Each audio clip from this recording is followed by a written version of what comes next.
Welcome to the Whistleblower Newsroom. I'm Christina Borgeson. My guest today is a Nobel laureate and New York Times columnist. He's also been described as the Mick Jagger of political/economic punditry, as well as the most celebrated economist of his generation. He describes himself as an economist moonlighting as a journalist. Paul Krugman's latest book, Arguing with Zombies, Economics, Politics, and the Fight for a Better Future, is a collection of columns he wrote between 2004 and 2019. Virtually each one is a sharp blowing of the whistle on the corrupt policies American politicians and business leaders have worked to impose on the American people with ever more deleterious results. With this book, Krugman has fashioned a fire hose of facts and analysis to lay bare persistent efforts to pillage the American people's social safety net, their income, and even the world they live in. While naming names and exposing lies and the liars who told them, Krugman details how these policies are sold to the public with nonsensical, brain dead, hence the term zombies, rationales, parroted by the press, think tanks, and bought off experts. Via these policies, Krugman points out over and over, ever more wealth is being siphoned off from the middle and lower classes to the rich and super rich, amidst ongoing efforts to starve government as a means of forcing the privatization of the services it provides for even more corporate profit making and more money siphoning. Money and healthcare are, for most of us, primal issues.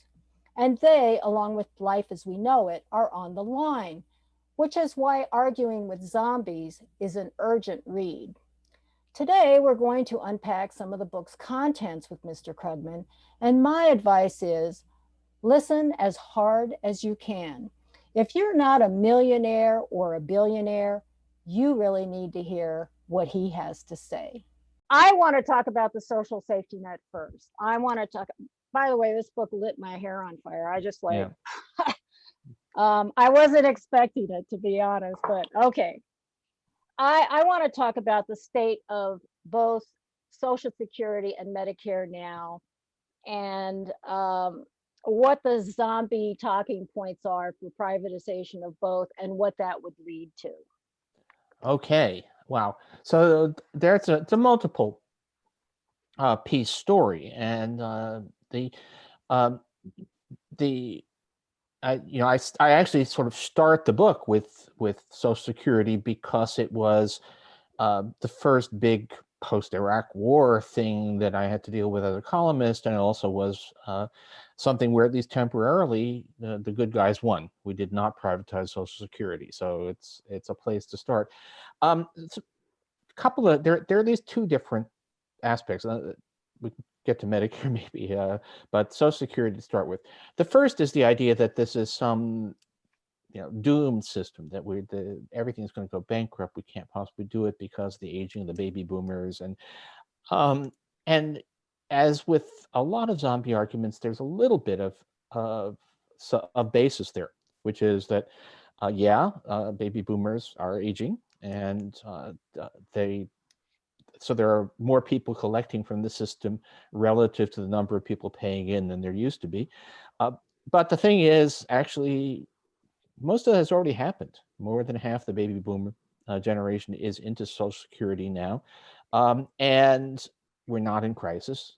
It's really not that big a deal in terms of the numbers. It does require probably that something to be done to provide some extra money, but it's not a unsustainable amount of money. So there really is, we've been talking Social Security crisis. The official Washington, I say it, I think in one of the columns, that it was a badge of seriousness to talk about Social Security and crisis, but there is no crisis. It's who started that whole canard? Oh, well, a lot of it is actually just one guy, Pete Peterson. If you actually look, there were many different organizations going on about the burden of entitlement spending, basically Social Security and Medicare, but a whole lot of them turned out to be financed by just one billionaire. And he liked the I mean, I don't think that he was particularly himself that much of an evil guy, but he decided that this was how he was going to show that he was a serious person. And What was it's his interest in doing that?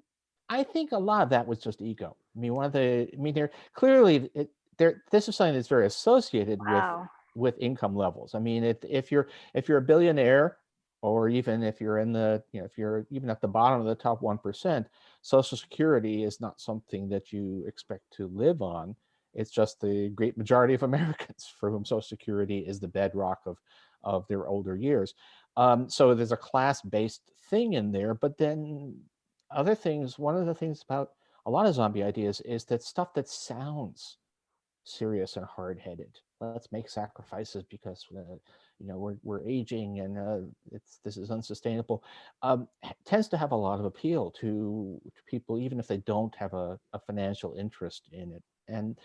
Um, and it just grew. I mean, I have to admit, if you go back, you can find that I casually wrote some things in the '90s where I sort of took what everyone was saying at face value, until I started to actually look at the numbers and realize, hey, this is not this is not how things really work. This is not the problem that people wanted to seem.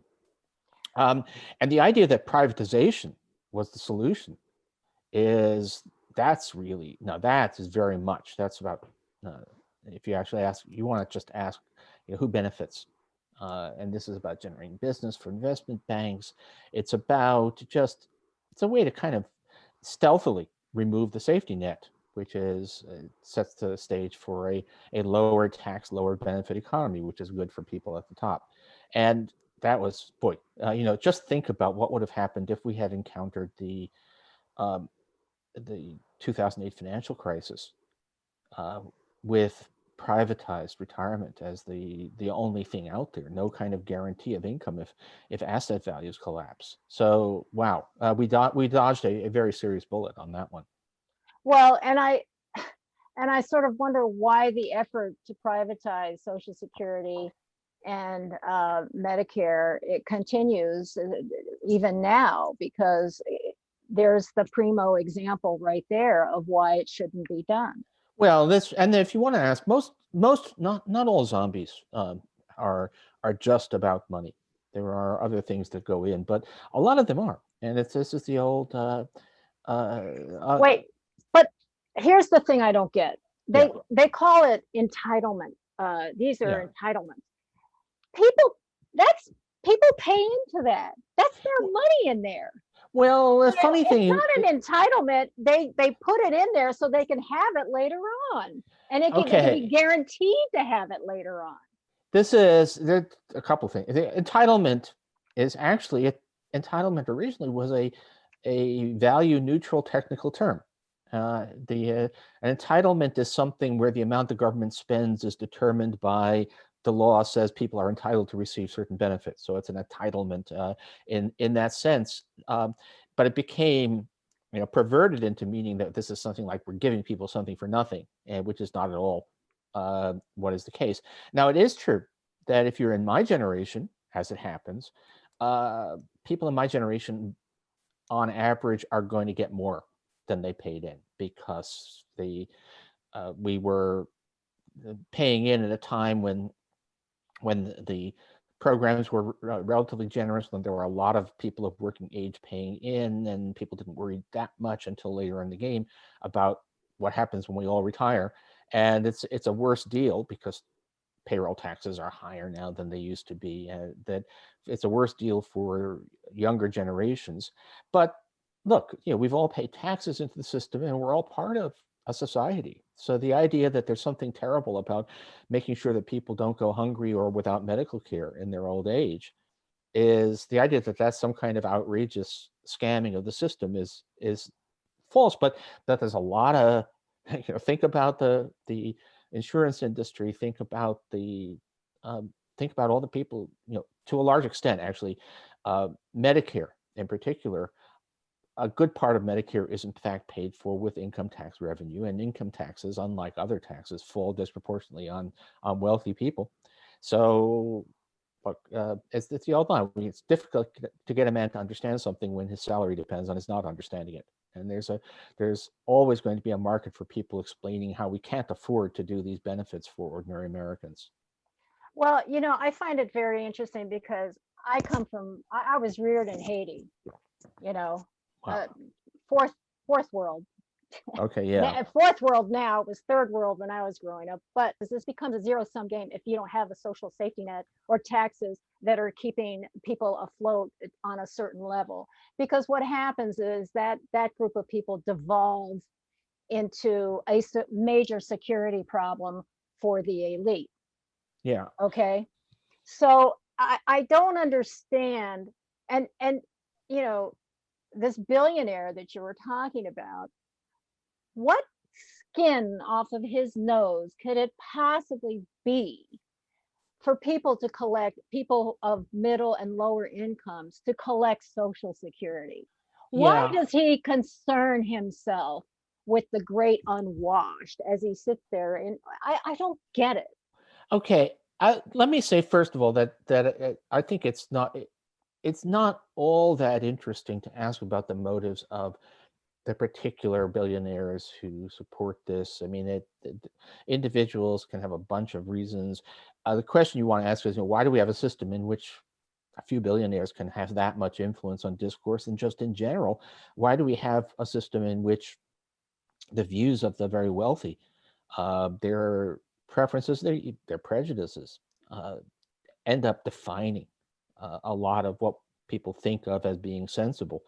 But at some level, look, the U.S. does have a system in which taxes are significantly higher than they were, in the 1920s. Taxes on high incomes, they're not as high as they used to be, but they're still higher. The biggest use of that tax revenue is to provide a safety net that rich people probably are never going to use. So there's a class interest. Now, what leads some people to become rabid about it is another issue. But it doesn't take a lot. One of the kind of scary things about political life is that, or the political ideology, I think, is how relatively little money it takes to create the appearance of a solid set of ideas. If you actually ask how much money did fossil fuel companies spend on denying climate change, I mean, it's a huge sum in absolute terms, but relative to the scale of the problem, it's tiny, and yet it's enough to have created decades when newspapers reported that issue as having two sides when there really weren't. Well, I think the thing that shocks me most about this book is how these ideas get around through the corruption of people who are supposed to be serving the public, whether it's journalists or the politicians. I mean, let's talk about the banking crisis for a Yeah. minute, because you talk about, you said the banking crisis was an ideological Yeah. problem. And why do you say that? Okay. Think about, there were uh, there was a long period when we didn't have banking crises. To go from the 1930s up until the 1980s, Well, banking that was crises thanks to Pecora and the Glass-Steagall Act. and other things. Glass-Steagall is, or I can get to. Glass-Steagall is actually only a piece. It's not clear how critical that was, but there were a lot of regulations on banks. Banks were required to have adequate capital. Deposits were insured, but in return for that, banks had to subject themselves to a lot of regulation to keep them from taking risks. And so, and people weren't afraid because deposits were insured. So, if we've all seen It's a Wonderful Life, and that the run on the bank that's supposed to be happening in that movie actually couldn't have happened at the time the movie was made, because by then we had deposit insurance. So this was memories of an earlier time. Well, I'm talking about what Pecora found. It's the same players, Yeah. Citibank, JP Morgan, whatever, doing very similar things back then. Oh, Okay. sure. And then And And I mean, it's like a RICO case almost. You could build a RICO case on this, Paul, because well, if you look at what they did back then, it's very similar to some of the things that they did now. yeah. What actually happened was that it remained the case that a, a boring old conventional bank stayed fairly safe. Well, there was a lot of risk taking and bad lending, but it was kind of contained by the regulations and the safety net.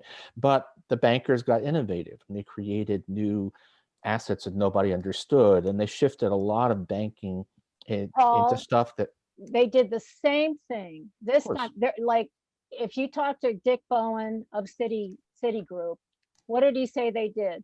You know, they packaged up a bunch of really crappy mortgages, okay, and sold them. And as a matter of fact, and that was very similar to what Citibank, they called it National City or something, yeah, National back then. Very similar to what they did, only they that's sold right. to Latin America.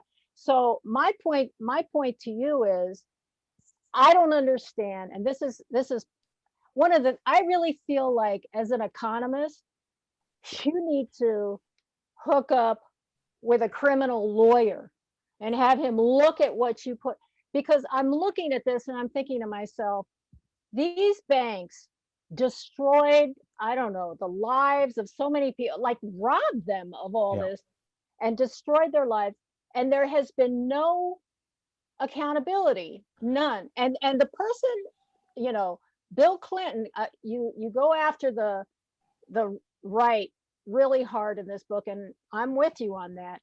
But you know what? Bill Clinton was the one who brought in, was it Rubin, who started yeah. dismantling the Glass-Steagall Act, and then Lawrence followed after that. Well, Okay. okay.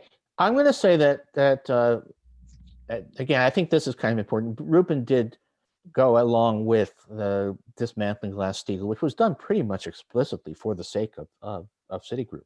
Yeah, But and he went back to Citigroup right after he finished yeah, doing that. now I doubt that there was, in that case, that there was, raw corruption, although there's a lot of soft corruption that goes on here.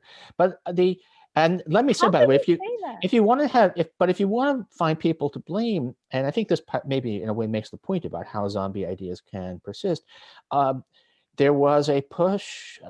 Some of us were urging President Obama to at least seize one or two major banks, nationalize them, just to make the point that this was in fact bad doing, and that if they're going to be, if we have to bail out the banking system. Okay, banking has to survive. There's no reason why bank stockholders should come out of this with anything. There's no reason why bank executives should come out of this with anything. But Obama thought that that was too extreme, too Well, risky. are you are you surprised by that when his administration was full of Citibank picked, Oh no, Michael Froman's list of candidates that he sent to Podesta, saying, he was running the transition team for Obama, that he loaded up. He sent him the email saying, "Okay, here's who you should put in this yeah. and that position." And so Eric Holder was there, AG. I mean, don't you think some of these bankers should have gone to jail for a good long time? They certainly should have. Whether it would have been possible, and I'm not a lawyer. The lawyers tell me that it was actually would have been hard to bring charges. Why? Well, apparently that there's a big difference between doing stuff that is knowingly harmful or knowingly puts people at risk and actually breaking the law. It's, what can you say? There's a lot of things that That makes are, no sense to me at well, all.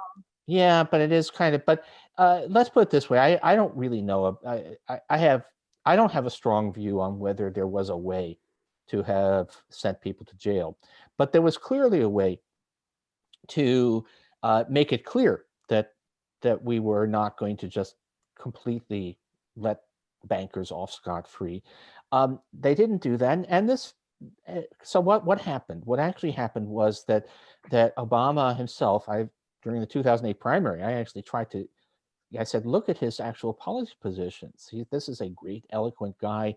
He's not all that progressive, and But the state of people Well, didn't he see was it. the banker's man. If Well, you not look at his exactly. administration, That's I mean, overdoing it a bit, but there was definitely, it was a very much, it was an establishment administration, and at a time when, you know, people hadn't really organized to do better than that. And so yeah, so that's how it went. And but there were, I mean, for what it's worth, there were meetings at the White House where people calling for stiffer measures were at the table, literally at the table, having lunch with the president, including Joe Stiglitz and me. But we clearly lost the argument. All I can say is that I think it's not a testament to simple corruption, bribery, as it is a testament to the ability, in this case, of people with lots of money to just shape the argument, unless you really make an effort. that is a testament to corruption. I mean, look, I I'm I just want to make this point, okay? Yeah.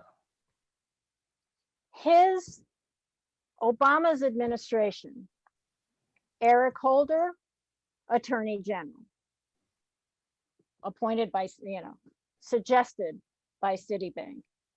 Tim Geithner, Treasury Secretary. Okay. So, I mean, Well, yeah, there's look, a whole other list of them, but they're the key ones. And Geithner, and was it Geithner, Bernanke, and Paulson, oversaw the Wall Street bailouts. Okay. And Eric Holder oversaw any kind of, criminal investigation. So I really think that there is corruption there. And if all these interested parties who all benefit, you said cui bono, they all bonoed. yeah, well, okay, I think we're going off in a direction that is pretty not especially one where I have much competence here. But for what it's worth, I think uh, there is just plain bribery out there, much more than we like to imagine. But there's also a lot of stuff that is not legally actionable, at least, or we would need to revise the laws to make it legally actionable. But it's more the being a responsible sounding, respectable sounding person at a time in a society where big money dominates. And look, it's not just so you can go on about how many Citigroup people there were in the Obama administration, which is true, and it's one of the really refreshing changes now. If you look at who's making up the economics team of the current administration, it's a very, very different cast of characters. But it's also true. One of the things I talk about in the book is the austerity policies, and which we did here, but it was even worse in Europe. And one clever point that someone made is that, think of yourself as a politician in a small European country. Where is your future? Is your future going to be as the guy who stood up to the big interests and rejected austerity? Maybe, but it's a much safer thing to then, after you leave office, to go give highly paid speeches at Davos about the importance of making tough choices. So you end up, so this is not, you weren't actually bribed to impose these policies, but there were, in fact, very strong personal incentives. You were strong. It's the countries were strong-armed, but the individuals, I think, were just kind of assimilated by the Borg.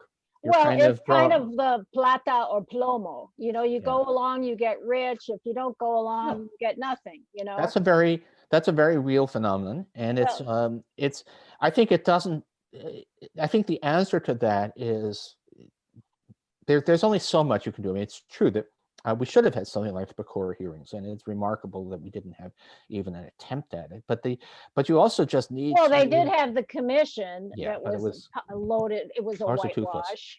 No, but what you can do is a lot of what has to happen is that you just have to have people a change in the ideas. You have to have people understand what's going on. And what was clear was in 2009.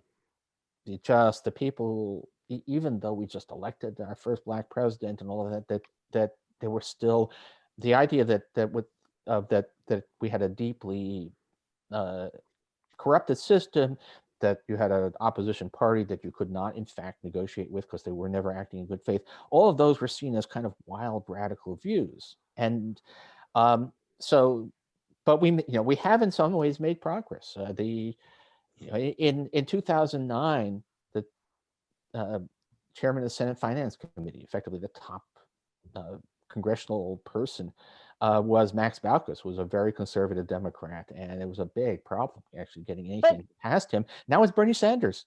Wait, Paul. Let me just tell you, it's so interesting talking to you. The reason why is, I come at your information from the viewpoint of an investigative reporter. Sure. You are an economist, and to me, what your book is a giant RICO case against all the, and because they keep, first of all, the results keep coming in the same thing over and over. What you heard in 2008 doesn't matter who came afterwards, because that crime alone, you could hear the sucking sound of the country's wealth from A, the scam, and then B, the bailouts going up to these bankers. Okay. And now, if it seems like over and over circumstances are created, or laws, bills are passed, or whatever, tax bills. You keep talking about, these tax bills that give the rich, more benefits, and that make the middle class pay more taxes. You talk about that throughout your book. And it's like a rigged system almost. Except that the glass is half empty, which is outrageous, but it's somewhat half full. So we can go to, I'm not a big defender of. I was never a huge Obama enthusiast. Good man.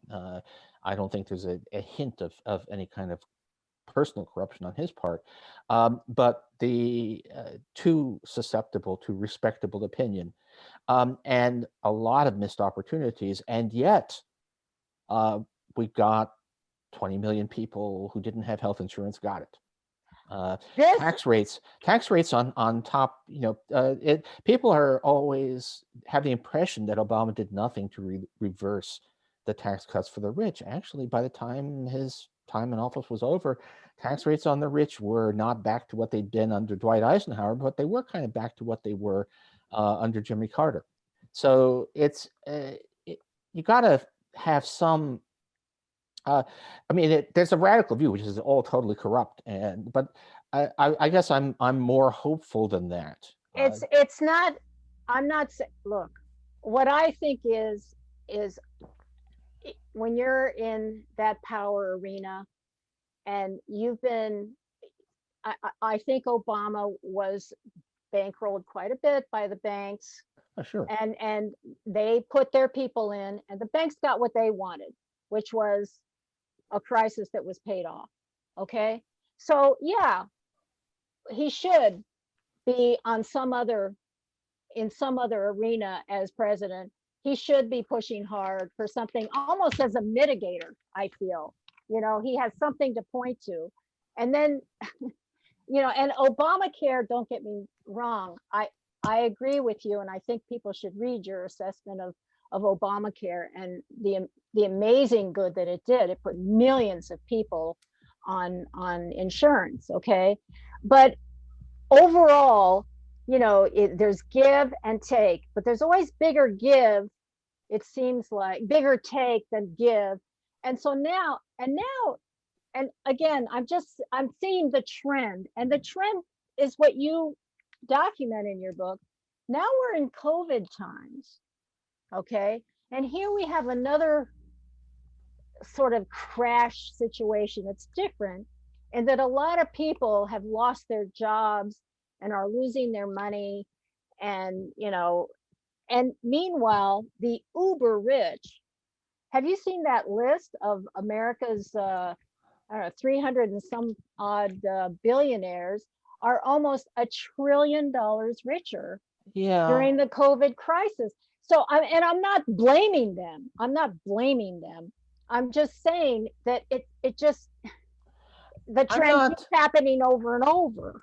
It's funny. I have a very different read on that. I mean, stocks are up, which is wildly perverse given the crisis. Although part of the reason stocks are up is because returns on everything else is way down. So How they many middle class people have stocks? Do you oh know? for effectively stocks are only owned. I mean, they yeah, a lot of middle class people have small retirement savings accounts, but it's really trivial. So if you want to think stock prices is basically about the rich, but you know, they if you actually look at policy during the COVID crisis, it has been um, far better for ordinary working families than I think anyone, certainly than I would have predicted. We ended up, at particularly we just passed this big huge bill, which is extraordinarily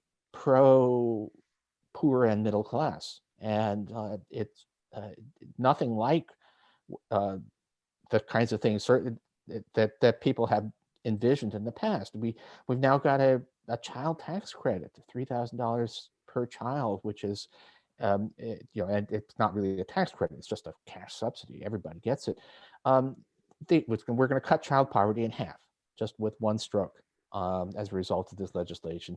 That's not ending the injustices of our society, but it's a sign that in fact things can move.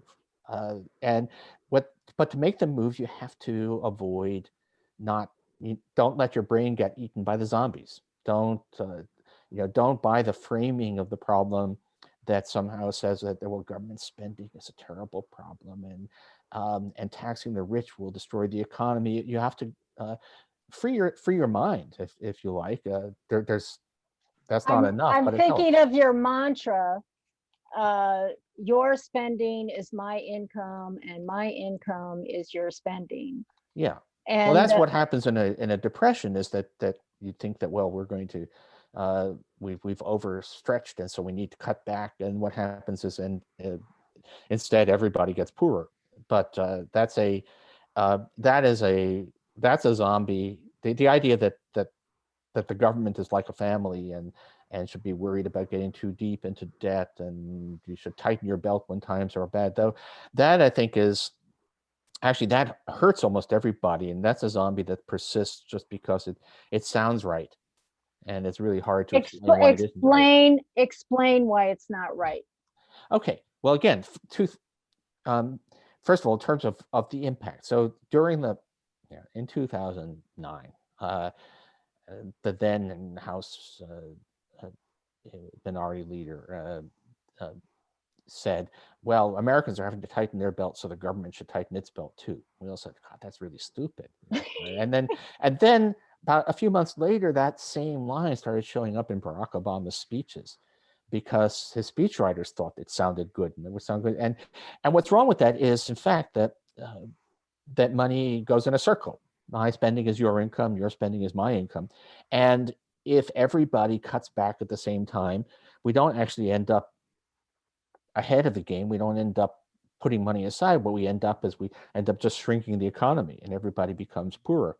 And if you have a situation where, well, housing prices have just crashed and people are afraid and they're not spending, well, who can step in there to keep the spending going? The answer is, well, it's the government. It's exactly when everybody else is tightening their belts that the government needs to step up and support the economy. But that is a very, very hard idea. People think of that when you're an individual family, you don't ask what's the impact of my spending on other people's income. That's not part of your calculation, but that's what governments are supposed to do. The other thing is that people ask, well, how are we ever going to pay off this debt? And the answer is, well, we're not going to pay it. We don't have to. What happened to the debt from World War II? How did we pay off that debt? We never did, actually. The government rolled it over. And what happened is that governments live effectively forever, or they at least their end is unpredictable. So it's not like there's a point at which they have to pay off the past debts. What happened simply was that the US government's tax base, otherwise known as the economy, grew. And so the debt from World War II was never paid off, but by the time John F. Kennedy was elected president, the debt from World War II was trivial compared with the economy. That's the understanding that the government is not like an individual, not that neither its role in the system nor the constraints on its actions are anything like a family. That's really critical, but it's you have to work hard to get that point across, and you just have to keep hammering it because the contrary views just are so easily sold. And just to be clear, when you talk about government spending, you're talking about government investing in things like renewable energy and other types of industries that create jobs for people to go to. And when those jobs are created, then the tax base grows, and people, more people are at work, more people pay taxes, et cetera, and around we go, right? Well, when you're fighting a depression, even wasteful government spending it can still be good. I mean, we got out of the Great Depression thanks to a very large stimulus program, otherwise known as World War II. Right. But of course, better if you spend on productive stuff. So what we're doing. So right now, I mean, a lot of this stuff is resonating with current events. So we are trying to get out of the economic consequences of COVID-19 with spending, most of which is actually just giving money to people in trouble, giving enhanced unemployment benefits. How effective is that, though? I mean, it's almost like it reminds me of Duvalier going around the streets throwing out pennies to people. So you put it in your pocket, you spend it, and that's it. No, but that makes a world of difference during the crisis, because people do spend it. And that first COVID relief bill, and back a year ago, the unemployed workers were, first of all, we expanded unemployment insurance to cover lots of people who were not going to get it, and we gave unemployed workers an extra $600 a week in benefits. That's total make or break for a lot of people. People who couldn't work because of the pandemic were able to keep their apartments, were able to keep food on the table, we avoided a secondary wave of lost jobs because we weren't having impoverished people forced to slash their spending. So that does matter. But look, there is the long run, and we do need to spend on green energy, but also traditional stuff. I'm infrastructure.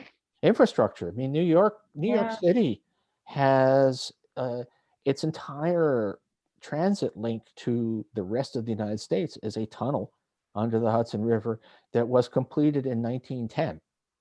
Right? That's insane that we haven't built a second tunnel. That's just an extreme example. There's the engineers say we need trillions of dollars in investment in infrastructure, and I believe certainly the current administration is going to try to pass a bill that will spend substantial sums on this stuff, and that's great. I mean, some of the Obama stimulus went on that, and it was lambasted. Oh, wasted! You subsidized some companies that failed. Yeah, all investments include some failures, but a lot of we're actually having a renewable energy revolution, and a lot of that is the consequence of investments that were made during the Obama years. I want to get back to the wealth gap for a minute. So the best years in terms of everybody being in a good space financially was in the 50s, you said. Like the middle class was doing well, and then you were, the rich were doing well, and then now we have this huge wealth gap. What and now and you used the term I thought was very interesting, monopsony. Yeah. Could you talk about that and what that implies? Okay. Monopsony is a monopoly, but on the buying instead of the selling side. So if I want to, actually, you can take Amazon. which is both a monopoly and a monopsony. For many people, Amazon is the overwhelming place to which to buy stuff. There might be alternatives, but they're inconvenient. But it's also for many sellers. If Amazon isn't buying your product or isn't making it possible to sell your product through them, you have no other good route. So a monopsony, is somebody who has the ability to dictate prices to sellers instead of buyers. And the monopsonies we care most about involve wages. And particularly big employers in fast food chains, big box stores, have a lot of monopsony power in the labor market, which, and you say, well, okay, so that leads to unfairness and inequality, which is certainly true. It also means that policies don't work the way they would if you didn't actually have this if we had a competitive market. The big example is the minimum wage. If we had competitive markets where there were lots and lots of buyers and sellers and everybody, then raising the minimum wage would probably at least cost some jobs because you were making it more expensive to hire people. But in a situation where you have these monopsony purchasers of labor, where you have big employers who know that there aren't that many alternatives for potential employees to turn to, then raising the minimum wage doesn't actually cause them to cut back. If anything, it may cause them to hire more people because there's no point in trying to hold down demand if they can't push the wages down anymore anyway. And this is one of those cases where it turns out that there's a lot of evidence that says that in the United States, raising the minimum wage does not cost jobs. It just, if you raised it to $50 an hour, it would cost jobs, but raising it from $7.75 to $11 or even $15 almost certainly doesn't cost jobs. I mean, who can even live on? But the other thing about Amazon that's kind of frightening to me is it's not just that they're the buyer and seller, but the seller, apparently they have some kind of algorithm that when a company reaches a certain number of sales, then they basically take over that company. They buy that company and they become the owner of that. So are we going into like almost a zero-sum game where in the end Bezos has all the toys, or what? Where are we going here? Well, the mitigating factor on all this stuff is that things change. And so dominant firms, one of the things that does tend to happen is that eventually there are technological developments or changes in tastes, and companies that have gotten too locked into their old ways do lose their position. But a lot can go wrong before that happens. And one of the things, and I've only written about it a bit, but we really stopped doing antitrust. I mean, there was a lot of government efforts to limit monopolization. How long ago was that? Well, it really fell apart in the 80s. A lot of changes. The Reagan era is when we really stopped enforcing antitrust, when we really stopped enforcing labor law, which is when the really and why has nobody unions. picked up the cudgel since then? My God, it's been decades. Well, now it's happening. I mean, if you actually listen, but it took a while. I mean, the question would be, well, again, a lot of people thought that would happen under Obama, but for whatever reason, the Democratic Party wasn't ready. Now it is. I mean, if you actually look at at personnel going in, look at what issues are being pushed, I think that's really has been there. I mean, this is, if you like,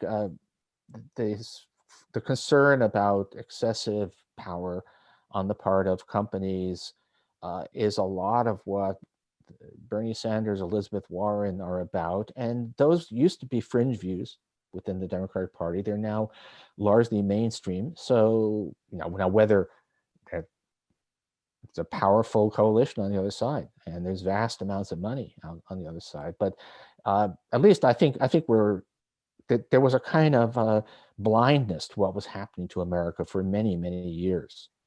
until quite recently. Yeah, you made a very, very interesting point about how both parties are really not understanding or realizing how to the left the majority of Americans are. And you talk about how the zombies keep saying, "Oh, socialism. Socialism is Yeah, a dirty word," and you point out that it's not socialism that people want, which is ownership of the government owns the means of right. production. It's social democracy. So can you talk about that a little bit and how that's percolating or not? Yeah, I mean, social democracy is, usually a European term, which we should use more here, because it is about, you still have an economy that is mostly private. Most decisions are made by private employers, and you're not having the government try to plan everything, and you're not having the government own everything by a long shot, but in which there's a strong safety net, in which so people are guaranteed health care, they're guaranteed adequate retirement, um, provided with a fallback if they lose their job, and so on. And also where you have regulation to try and limit monopoly power. Now, America is an incomplete social democratic system right now. It's not as if we have no safety net.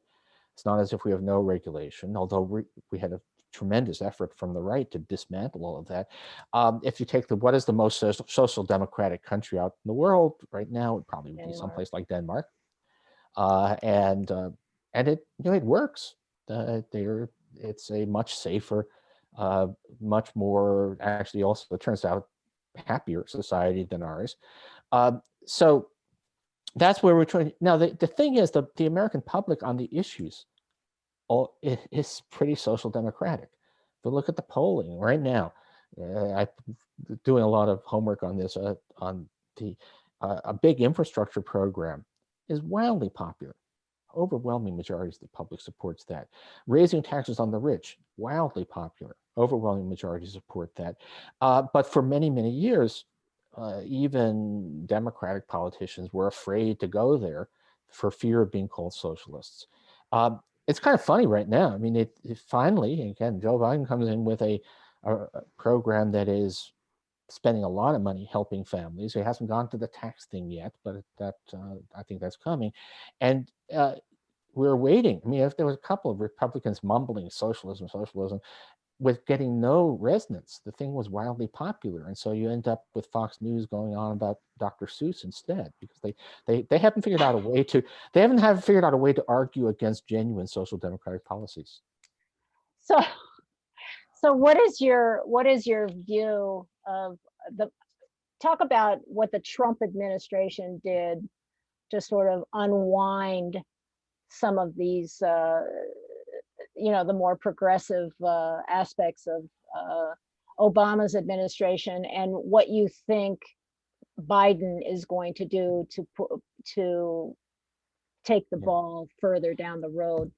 Well, it was interesting. I mean, we were lucky that Trump, the Trump administration just wasn't very competent. So they failed. A frontal assault on Obamacare failed. They tried to undermine social programs by making it harder to access them. They tried to make it easier for states to impose work requirements for food stamps and work requirements for Medicaid. They tried to undermine the functioning of Obamacare, all of which had some success. There was erosion at the edges, but the programs remained largely intact. I was so shocked reading in your book about how the poorest states like Yeah. Mississippi did not go for Obamacare. They would not accept that The aid Medicaid for expansion. the That's still Medicaid true. for their people. That is just unbelievable. I just Um, well, okay, I'm having a senior moment here. I think it was Missouri.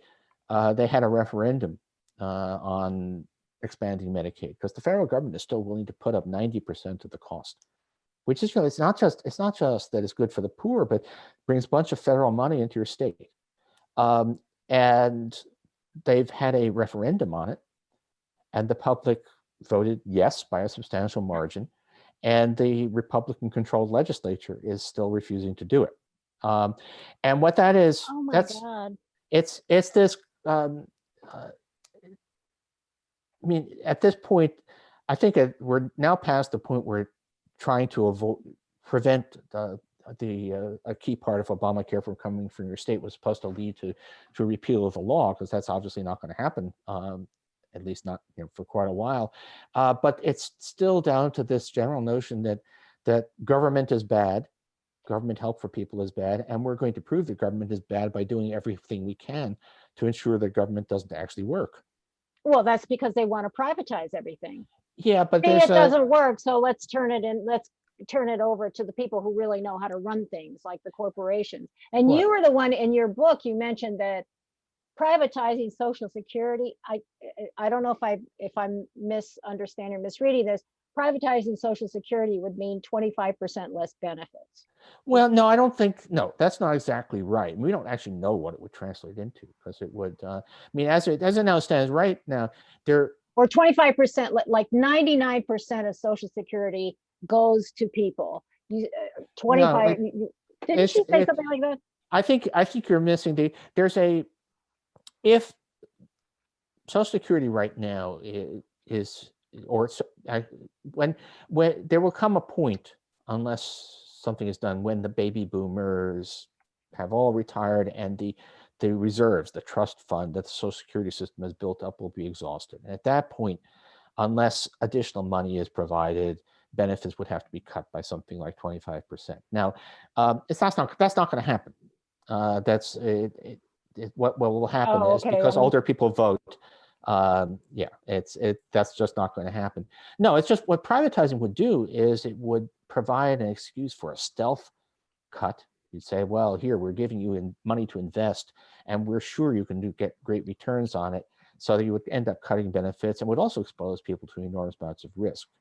Again, one of the interesting things is that was an attempt to rush that through, and it turned out that at least there, the public hated the idea, and it turned out that voters in red states, if anything, hated the idea even more than voters in blue states, because they depend even more upon the baseline of government benefits than people in richer states. So, well, let me ask you something. I just want to go back to the banking business for a minute. What do you think about public banks as a response to? Oh, sure. I mean, there's now, not sure it's the most important thing we could do, but lots of countries have postal banking, the postal service. I mean, we're trying to destroy the postal service instead, but where people can in fact do basic banking at the post office. Well, North Dakota has a public bank. Yeah. And the great thing about public banks is that they have a mandate to serve the public interest first, not to serve their shareholders. Right. So there are certain things they can't do. And it's, interestingly enough, North Dakota had, they sailed through this crisis with no problems at all. Yeah, actually, it's one of those funny things. It turns out there are legacy policies that even in states that are very conservative make them, sometimes they have policies that would be considered wildly radical if they were proposed at a national level. So Texas has always had much stricter regulation on real estate lending than the rest of the country, which is a legacy of a Texas that no longer exists, but in fact let them sail through a lot of the housing crisis with less damage than other places. But yeah, banking, most banking functions are things that the government could do. There really is no good reason for that to be the private sector. Health insurance, health insurance companies do not actually add value. They just add a layer of complexity and risk and expense. So now the trouble, of course, is that in politics, you have to always ask what's the best way to actually make stuff happen starting from where we are. So although if you can design a system from scratch, you would just have single payer government health insurance.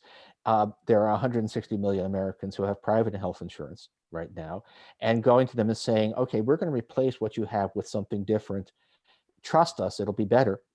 Even though it would be true, is a very, very hard political lift and maybe not a priority for policy right now. Well, I mean, I just feel like the primal aspects of life, you know, your money, your health care. There's certain things, well, your health care and your you know, the social safety net, Right. those things you have to leave to the government, where the profit motive is not the driving mandate, you know. I can give you actually a very pedestrian. And climate, Well, you know, climate is totally addressing the climate. no reason at all for. I mean, climate is the quintessential example of a situation in which the uh, uh, public policy needs to, you know, to save us. Individually, corporations, individuals have no incentive to avoid emitting greenhouse gases that will, you know, are an existential threat. So this is a case where, you know, if government doesn't intervene to provide the incentives for people to not behave responsibly for the environment, then we're basically doomed. And it's one of those, you know, if we end up, if we are doomed, it will partly be because the climate policy got caught up in the whole government is bad, can't do anything right state of mind at a time on an issue where government is the only Option. answer. Yeah. Well, listen, we're running out of time, but again, where can people get your book, Paul, or see your work? Oh, well, it's I mean, it's W.W. Norton is the publisher. You can buy direct from them. You can it's out in paperback now. It's a it's a it's available. Well, it's an ebook, and it's available at Barnes and Noble. That's where I got it. Yep, you certainly you don't have to do it on your Amazon Kindle, but you can do it there too. And I love a good book that you can. Oh, it's funny. I'm actually a pretty well. You're a Kindle guy. I'm a yeah. I mean, it depends on what, but well, actually, I spend a lot of time on the subway in real life, and okay, so and the Kindle is a perfect subway companion. So, well, but anyway, I still want to pair your information in the book up with a criminal lawyer looking. Oh, it would be. Stuff. I mean, we certainly. I would. We certainly hope that, and particularly, we're going to find that there a lot of the attempts to deny benefits to people and so on, that and to distort climate science. So there's got to be a lot of legally actionable events that took place over the past 4 years, and I'll be really disappointed if we don't see some action. Me too. Well, we got to go. I want to thank you so much, and I think you've written a great book that everyone should read. Thanks a lot. Okay, thanks a lot. Take care.